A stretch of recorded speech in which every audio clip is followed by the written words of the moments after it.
Okay, good afternoon and welcome to Iyun, Iyun Mishnah Yomi. I forgot to do explain Shurim this morning. I missed the Iyun Shir on the last two Mishnayos, the Maseches Terumos.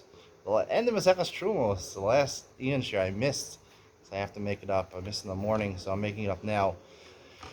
the last Mishnah, the Maseches Terumos talks about madlik and shemen sarifa, right? Normally, truma tmeya, shemen, oil becomes tamei, it's truma. You're allowed to burn it. However, only for a kohen is allowed to benefit from it. So you're allowed to. The Mishnah says as long as there's a person in shul or in the base medrash who is a kohen, or it's in the hospital, but there's kohanim there who could benefit from it. You're allowed to use it, even if other people will benefit from it, because ner le'echad, ner le'meya, the Gemara says in Shabbos, it's beneficial for one person. It's no more exertion to make it beneficial for other person. It's lit. It's lit. Then it says Bas Yisrael Shenises a Kohen. Now, normally, if a daughter of Yisrael, she marries a Kohen, she becomes Kinyan Kaspo. She becomes the property of the Kohen. And then it adds Vihilamuda Eitzel Avia. She, in her house, growing up by her father, who was Yisrael, she enjoyed having the light of olive oil burning.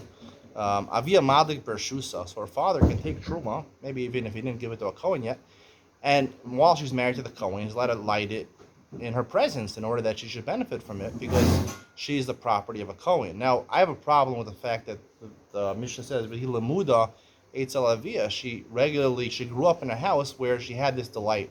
I guess not everyone was rich enough to have olive oil burning for them or even to have light at night. So, if she was accustomed to this, then she'll what does it matter? She's a kohenes. She's married to a kohen. So if you listen to my shir Maseches Ivamos, we learned that as opposed to the children of kohanim, the wife of a kohen is only called kinyan kaspo, and her ability to eat truma is not because she's a kohenes, because there is no kohenes, no females, only a male kohen. Kedusha's kuna is only on the males.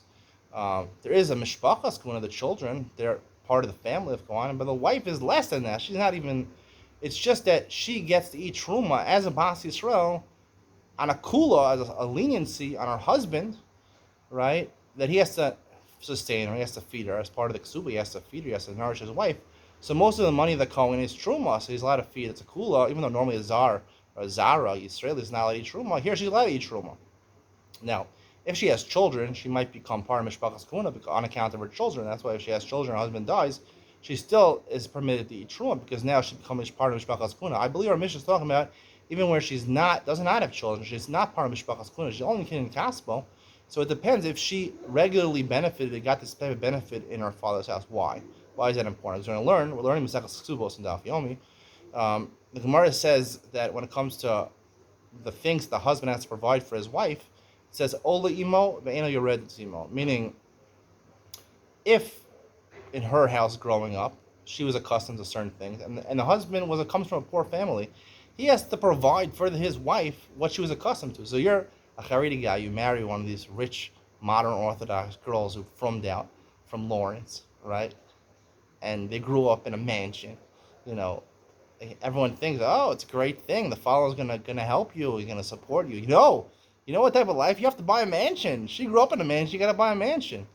Everyone says, no, I guess the Shulchan Aruch says that if she's mocheles, if she waives that responsibility, she has the ability to do that. It's not so clear 100%. If I was learning Didim Mamonis, the amount of kulas that no one takes when it comes to Hilchos Kashrus, take a kula like that, it doesn't say in the Gemara that she could be mochel, right? She could waive that that benefit. Does she even want to waive that benefit? She's accustomed to it. It's like a person that gets inspired to not stuck, right? If he had a fancy car or he had slaves, butlers running in front of him, you have to give him butlers. That's what he was accustomed to. She was accustomed to this. You can't be mochel. She's not able to be mochel. She grew up this. She needs it, right? Sometimes our wants, our luxuries turn into needs for certain people. That's what they're accustomed to. So that's what it's saying. If she was accustomed to in her father's house, so she's ola imo, and he read this imo.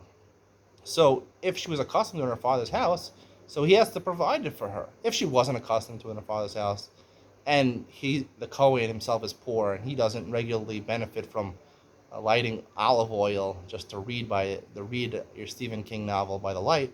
So if he didn't benefit, and she was from a poor family, and she's not limuda beisavia, so then she has no ability to eat. She's not allowed to benefit from that truma because it's only when he has to mafarnes his wife. He has a chiyuv on his ksub from his ksuva to mafarnes his wife. But she's not accustomed to it, and he wasn't accustomed to it.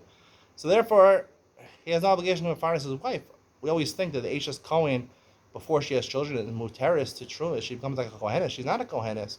She's only kula that she's allowed. It's not an isser for her to eat truma or to benefit from truma tmei over here.